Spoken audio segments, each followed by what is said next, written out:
Esse é o nosso terceiro vídeo do nosso encontro de número 4, e aqui a gente vai ver um pouquinho sobre algumas questões da dança relacionada ao cristianismo e à formação da cultura judaico-cristã, mas também vamos falar um pouco sobre a cultura hebraica, a história dos hebreus, né, de Israel e dos judeus.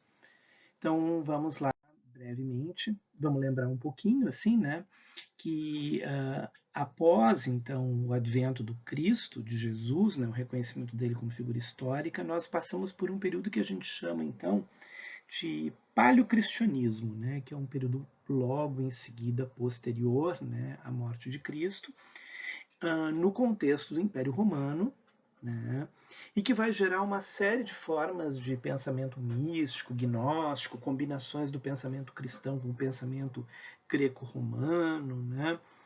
E aqui, nesse sentido, a gente vai ver uma forte presença desses elementos, dessa combinação de elementos, com uma forte presença também de atividades artísticas presentes na vida cotidiana e especialmente na celebração do próprio calendário do cristianismo, né?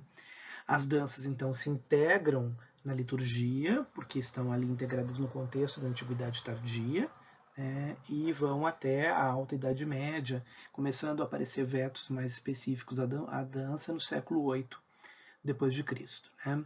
É também interessante de observar que nesse período a gente vê uma aproximação, né, do modelo platônico, né, que vai vigorar durante toda a Alta Idade Média. Nós vamos ter um modelo aristotélico depois na Baixa Idade Média, no período chamado tomista, né? Esse modelo platônico que vai organizar alguns dos aspectos vinculados às questões da dança. Então, lembrando que o modelo platônico, que a gente já viu, então quem não viu, volta lá no vídeo sobre Grécia e Roma, né? Fazia uma separação entre danças sociais e profanas e danças sagradas e hieráticas, né, vistas como uma natureza elevada e a outra como uma natureza inferiorizada, né, e identificavam um tipo de dança cívica, dança civil ligada, né, exatamente a ciclos da vida, ciclos de organização da sociedade, especialmente a cidade-estado. Portanto, as danças voltadas para a preparação para a guerra eram extremamente importantes. Né? Além disso, né, essa poética platônica envolvia uma operação mimética que visava devolver o espectador a um campo de origem, de uma experiência primeva, né, de uma matriz, né, de experiência que está lá em algum lugar, e a arte como atividade de segunda mão que rememora essa condição. Bom, qual é o contexto histórico? Né? Então, o cristianismo, inicialmente, ele se torna uma das religiões mais perseguidas e é visto como uma seita nesse contexto do Estado romano, né? Apesar do Império conviver com uma diversidade religiosa muito grande, pois era politeísta e multicultural, e também dominava muitos reinos outros, né? Então ele tinha uma dominação sobre vários outros tipos de regimes de pensamento e metafísicas, né? O cristianismo não era muito bem-vindo, especialmente porque, por ser politeísta, a sua convivência com outros grupos politeístas era muito mais acessível, muito mais fácil do que a convivência com uma religião que se afirmava monoteísta e negava as formas politeístas, considerando-as inferiores. Né? Nesse período, nós temos a afirmação de uma cultura de mártires cristãos, os pequenos cristãos, né? Representando aí uma espécie de fazendo da sua vida a própria vida de Cristo, né? E toda uma valoração agora não só de uma cultura litúrgica em torno da morte, mas do sacrifício de si e o morrer como parte de uma ascensão, de um encontro com a dimensão cristã, com Cristo. Bom, isso vai prevalecer até mais ou menos o final do Império Romano do Ocidente, em 476 depois de Cristo. Mas nós temos aqui dois momentos importantes, que é em 313 e depois 380, quando o imperador Constantino, 313, dá liberdade religiosa, por ter se convertido também ao cristianismo, e em 380, Teodósio, já em Constantinopla, então no Império Romano do Oriente, transforma definitivamente o cristianismo em religião oficial de Estado no Império Romano do Oriente. Os inícios da formação da ideia de Sacro Império Romano, que começam então a se articular ali, que vão se formar, vão se desenhar no contexto da Alta Idade Média.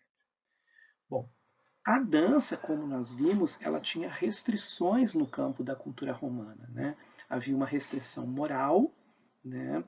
E o que a Roma desenvolvia era uma série de espetáculos de massa voltados até mesmo para ações mais grotescas, mais ditas bárbaras, grandes espetáculos públicos voltados para o grande público mesmo. Né? Ah, havia uma presença da dança no campo litúrgico, alguns elementos como procissões, né, controladas, né, mas como a religião foi se tornando cada vez mais uma religião superficial e de Estado, ela também foi perdendo esse lugar. Então, a atividade religiosa ela passa a ser também uma atividade que é bem integrativa dentro do contexto das liturgias do próprio cristianismo, né? Então, ela vai atravessar o mundo antigo, né? Passando pelo medievo e chegando quase à Idade Moderna, né? Ainda com bastante força, né? Como eu falei, só a partir do século VIII, especialmente, que a gente começa a observar uma série de éditos que se posicionam contrários à presença da dança. Mesmo assim, ainda existe controladamente, né, formações em linha, procissões, né, rituais que têm elementos de dança dentro da liturgia que demonstram que a dança nunca desapareceu totalmente do contexto do cristianismo católico.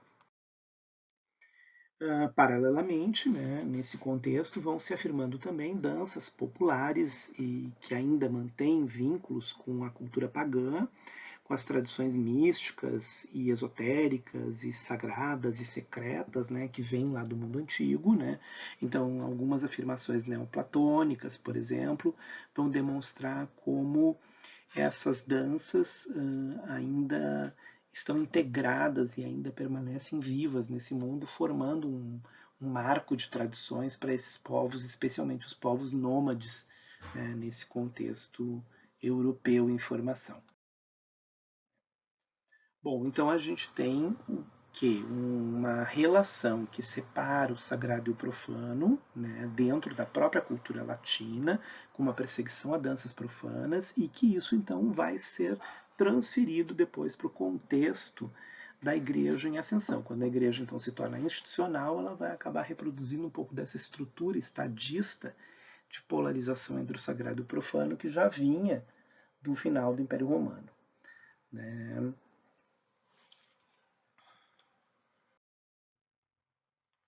Como eu disse, então, há uma interseção, né, bastante conflitiva e que vai se acentuar mais mesmo depois lá na Baixa Idade Média.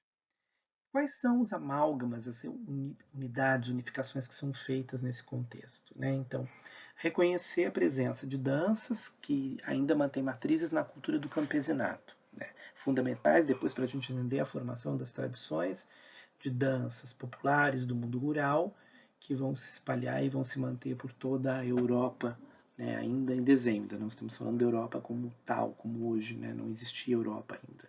Né? Também danças que integram matrizes que vêm, matrizes de comércio, né? Então danças que vêm do Médio Oriente, do Extremo Oriente, que aparecem mais fortemente no contexto das cruzadas, vindas então dessas culturas de negociação, de troca, de tráfico, né? Então há um tráfico de elementos, né? Moedas, enfim, uma cultura de comércio e que comercializa também a própria expressão artística, né? E as danças sagradas latinas, que vão ser cada vez mais restritivas e vão se transformando mais em parte da liturgia, integrada então ao próprio culto religioso, né? Ainda vão existir. Né? Isso tudo depois vai permitir formar, né, mais adiante, já num contexto posterior, né, século XIV, XV, XVI, né, as subdivisões entre as danças de cortes medievais e renascentistas e das cortes as danças imperiais, né, da Europa moderna e as danças de salão, que vão ser outra forma de organização da dança popular. Então, o que a gente vê aqui é um trânsito que vem do cristianismo primitivo até o final da Idade Média, entre danças populares que transitam para danças nobres e vice-versa, elementos de danças nobres que transitam para danças populares. Né? Aí, nesse campo, a dança vai se afirmando, isso depois então nós passamos por um eixo que ela está presente, né, de uma forma mais controlada até o século VII, século VIII. A partir do século VIII até o século XIII, né, um período de restrição mais intensiva, né? E depois essa restrição vai ficar mais isolada na Reforma Protestante, né? Então aí existem alguns autores que investigam, né, como muitos dos controles sobre a presença do corpo e da dança na mística, né, do cristianismo se encontram mais fortemente na Reforma Protestante. Aqui então, né, nós temos esse período, então, que posteriormente, então, lá no final da chamada Baixa Idade Média, início do período renascentista, a gente começa a observar a presença de novo de uma dança recreativa, mas agora organizada, ainda não profissional, surgindo nesse intervalo entre a realeza, né, e as classes abastadas dos ambientes urbanos, no âmbito da nobreza, no âmbito das cortes, né? E uma dimensão de dinâmica entre as danças cortesãs, né, e as danças populares. Bom, temos que pensar também um pouquinho na ideia de estética, né? Então, no sentido mais geral, né, essa estética vai fazer um uso de determinado universo de símbolos, né, que vão se configurando, né, numa forma, vão se separando numa direção em relação ao catolicismo no Ocidente e às igrejas ortodoxas, né, nos patriarcas do Oriente, que depois vão se cindir em várias igrejas ortodoxas. Né? A gente está pensando aqui em Bizâncio, depois de Bizâncio vai para a Rússia, então. Né? De toda maneira, há um domínio, né, que vem viver seu ápice por volta do século XI, mais século XII até o século XIII, quando a gente tem um domínio de toda uma estética, de toda uma estesia, de toda uma experiência artística que é toda ela dominada pela concepção cristã. E isso a gente vai ver depois. Agora, lembrando um pouquinho da história então do judaísmo, né? Essa aqui é uma civilização que vem do mundo antigo, ela tem uma história tão antiga quanto a história, né, das culturas mesopotâmicas, da cultura egípcia e da cultura grega.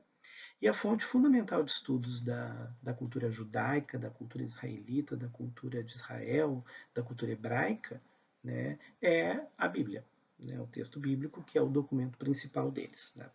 Então, basicamente, né, a gente tem primeiro uma divisão dos termos, né? Então, quando a gente fala de judaísmo, a gente está falando especialmente da história, né, do povo, vinculado a uma concepção religiosa, então uma afirmação filosófico-religiosa. Quando a gente está falando de hebreu, a gente está falando dos povos históricos até um determinado momento. Depois vão ser identificados com os israelitas, na nação, né, de Israel. E mais ainda, né, então, quando estamos pensando nesse campo de atuação. Então, no judaísmo, como forma religiosa e filosófica, então nós estamos diante da primeira religião monoteísta do mundo, né, com inicialmente, né, uma divisão dentro de uma cultura que é uma cultura de nômades, né, com a formação de tribos, né, que aparece então ali bem explicitamente. Né. Depois, quando pensamos em israelenses ou israelitas, né, no caso de Portugal, para o Brasil um pouquinho diferente, nós estamos pensando na cidadania, né, na ideia de um modelo de Estado. Né, então, os israelenses são cidadãos de Israel. E o israelita, no caso do Brasil, é uma outra denominação para falar dos filhos de Israel, né, quer dizer, referência ao povo bíblico, que seriam hebreus, judeus israelitas. Bom, o ponto de vista histórico, para nós na antiguidade, ainda é realmente aquele que fala em termos de povo hebreu. Né? Os hebreus são semitas, eles vêm da Mesopotâmia, de uma região que equivale a parte da Arábia Saudita e Iraque, né, na Península Árabe. Eles viviam um processo de migração, né, deslocamento em 2000 a.C., né? E eles são descendentes de Abraão, segundo o texto bíblico, né? Então, primeiros relatos, né, aparecem lá Noé com seus filhos, né, formando os três povos semitas, jafenitas, cananitas e semitas, e os 100 semitas são os povos hebreus, né? Então, eles são semitas, né, descendentes de Sem. Na história, então, dos hebreus, nós temos então a primeira geração, né? Éver ou Eber é o filho de Sem, né? E esse filho de Sem, então, vai ter como um descendente Abrão, que se tornará Abraão, que será o primeiro pai, né, do clã dos hebreus, né? Pensando que essa é uma sociedade eminentemente teocrática, na medida em que ela é alinhada, escrita, soprada, né? Ela é falada, ela é determinada por um princípio divino, né? Então, o Abrão, tornado Abraão, vai buscar a terra prometida, então o processo pelo deserto, migra, encontra, né, a terra de Canaã. Ele tem 2 filhos, né? Desses filhos, um dos filhos é salvo, né, do sacrifício, ele é conduzido ao sacrifício, e aí então depois ele é salvo por Deus, e esse filho tem 2 filhos que vão então se cindir em 2 grandes grupos, né? O filho que levará então a proteção de Deus, Jacó, neto de Abraão, né? Vai então mudar de nome, né? E vai se chamar depois Israel, então por isso vão ser os israelitas, os filhos ou descendentes de Israel, os descendentes de Jacó, né? O filho predileto dele é José, que foi vendido como escravo para o Egito, né? E no Egito, então, ele vai passar por um período de grande esplendor, de grande poderio, né? Que é um período de poderio do Egito. Aqui nós temos, na verdade, né, momento então quando os hebreus então vêm para o Egito, as tribos vêm, porque é um período muito florescente para os estrangeiros, e quando os egípcios, né, da linhagem faraônica retomam o poder, eles escravizam e eles ficam 400 anos no cativeiro egípcio, né? Então se surge o segundo líder, que é Moisés, né, nesse contexto, que liberta o povo hebreu do Egito, levando eles para passear, né, peregrinar pelo deserto durante 40 anos, né, e só depois desses 40 anos retomando a sedentarização, né. Aqui entram as divisões históricas, entre o período dos patriarcas, né, que nós tínhamos os patriarcas mitológicos, que são Abraão, Isaac e Jacó, depois Moisés, que é o líder do Êxodo, né, que então vai apresentar a organização das leis, né, do mandamento, né, e depois então dele nós entramos no período dos juízes, né, na conquista da terra, né, palestina, através de estratégias guerreiras, né, para poder produzir e promover a paz, né, e finalmente então a formação da realeza hebraica, né, dos hebreus agora israelitas, né, então os reis de Israel propriamente dito, né. Bom, o primeiro rei é Saul, depois que com seu filho morre, né, então Saul se suicida, o filho também morre, e um novo rei então é conduzido ao poder, né, um pastor que se torna rei, que é Davi. Davi então, que é um rei tremendamente cruel e constrói várias estratégias de guerra, né, e para poder garantir a paz ele vai acumular riquezas e fortalecer o reino em Jerusalém. E vai deixar um acúmulo de riquezas que vai seguir para seu filho, Salomão, que vai então poder construir, vamos dizer assim, um grande império, né? E vai construir o primeiro grande templo, o Templo de Salomão. Em 950 a gente tem a morte de Salomão antes de Cristo, né? E então temos o segundo movimento dentro da cultura agora israelita, né? E tal, que é o cisma pós morte de Salomão. Então a gente teve o êxodo do Egito, Moisés, e agora depois de Davi e Salomão, o cisma, que é a separação das 12 tribos em 2 tribos do sul e 10 tribos do norte. As 10 tribos do norte, que são as mais ricas, vão ser alvo da invasão assíria e serão destruídas em 721 a.C.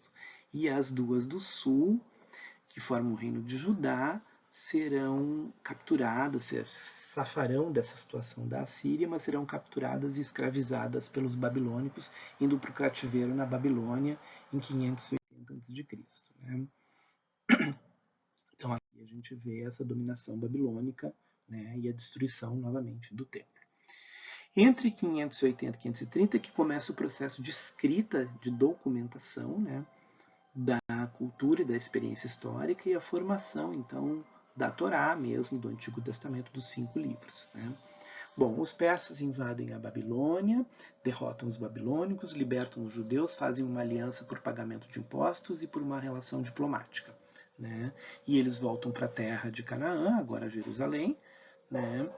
E posteriormente são invadidos primeiro por Alexandre o Grande e terminam com uma invasão e a dominação romana já na era cristã, né? Os romanos não reconhecem o poderio dos judeus, uma vez que eles formam vários grupos, né, então com ações terroristas e tal, contrários à dominação do Império Romano.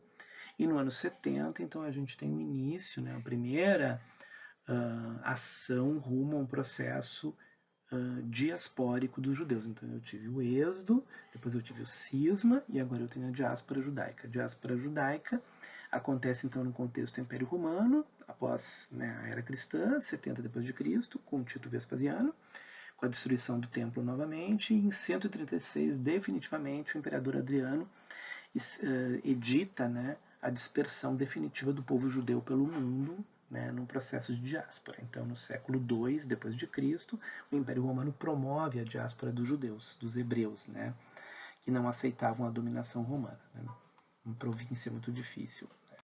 Bom, até o século XX, então, de 136 depois de Cristo até o século XX, com a criação do Estado de Israel em 1948, esse povo vai viver sem pátria, mas com uma cultura, com uma ideia de nação, né, judaica, mas sem um território, né? E vão viver vários momentos de perseguição. Então a gente tem a invenção do antissemitismo já na Idade Média, né, quando a gente pensa na Itália, nas ações, né, de isolamento dos judeus. Há bons exemplos, inclusive no teatro, né, nas peças de Shakespeare, os personagens que representam os judeus, os banqueiros, enfim, tal, sempre morando do lado de fora das cidades, né, nos seus guetos, né? Então já na Idade Média há toda uma ação em torno disso, né? Uma perseguição, né? Depois a expulsão dos judeus da Península Ibérica, enfim, né? Muitas coisas acontecem nesse contexto entre Idade Média e Idade Moderna, né? No século XIX, os judeus eles avançam e constituem pelo mundo, então estão espalhados pelo mundo e são proprietários de um capital financeiro e um capital industrial muito extenso. Então eles começam a organizar os seus grupos chamados sionistas, que são grupos que reconhecem e desejam o retorno à terra de Jerusalém, que Jerusalém seja devolvida aos judeus, né? Não reconhecendo ali os moradores que viviam, né? Então no século XX ainda temos mais uma ação antissemita, que é a ação do Partido Nazista Alemão, né, com a morte de 5 milhões de judeus e mais de 1 milhão de outras minorias. Né. Importante para a gente conhecer um pouquinho isso. Né. É interessante saber, né, que o que une esse povo é justamente isso, a ideia de uma cultura, a religiosidade e uma concepção de si mesmo como eleitos, né, como aqueles que sabem, né, o que é realmente a Terra Prometida, no caso Jerusalém. Bastante importante pensar que essa é uma arte, né, devido a esses processos de invasão, esses processos nômades, esses processos de deslocamento, né, êxodo, cisma, depois diáspora, que a gente não tem como dizer que existe uma arte judaica propriamente dita, porque ela vai se misturando e vai adquirindo características de todos os povos com os quais ela conviveu. Então é difícil dizer uma dança judaica. A gente pode falar de algumas manifestações culturais dos semitas, né, num processo histórico, então dos hebreus históricos, a gente consegue falar de algumas coisas, mas que também tem muita proximidade com os outros povos semitas, especialmente com os povos que viviam na região da Mesopotâmia. Então, repetindo um pouco elementos da história do Meso Oriente, né, então ali do Oriente Médio. Há uma proximidade também, né, pelo período de longos anos que os judeus ficaram no Egito, né, no mundo antigo, com a cultura egípcia. Né? Então há algumas coisas, né, que vão acontecer dentro do contexto egípcio e que vão trazer elementos egípcios para dentro da formação do pensamento, da arte, da cultura judaica propriamente dita. Né? Além disso, é importante pensar que há toda uma mitologia em torno dessa divindade. Como nós podemos falar, essa é uma religião, né, de cunho messiânico, então ela ainda fica aguardando o Messias, né? Então ela tem uma espécie de esperança, expectativa, né, de alcançar algo que foi já destinado para ela na origem, porque eles foram os escolhidos de Deus propriamente dito, né? Então eles receberam uma ordem. Bom, além de tudo, é uma religião altamente sofisticada do ponto de vista filosófico, né, que não promove imagens de Deus, nem representações literais de Deus, e assim como o Islã, faz uma série de associações entre a questão da linguagem e da escrita com as outras formas artísticas, com a questão da cultura do corpo, enfim. Bom, além disso, é importante reconhecer então, que essa cultura nômade ela vai se concentrar profundamente, né, nesses elementos que atravessam a vida cotidiana, já que eles não têm templos, teatros, né, então não há uma elaboração, uma cultura nômade. Né, então eles não constroem um aparato tecnológico, arquitetônico para receber espetáculos, então não é uma cultura eminentemente espetacularizada, uma cultura que está muito ligada à ideia da tradição, do folclore, da presença da arte na vida cotidiana, né? E uma forte presença do elemento religioso como elemento do sagrado, mas também como elemento de abstração. Por isso a importância da música, né, como elo de ligação na vida cotidiana, e a leitura dos textos, né, dos salmos inspirados, né, cantados, né, então essa mistura, né, entre oração, declamação, né, que a gente já viu lá naquele tripé, né, que então se reproduz, se repete aqui também esse elemento. Né. Também para estudar arte, para estudar danças, as fontes são muito pequenas, mas também se restringem bastante ao próprio texto bíblico.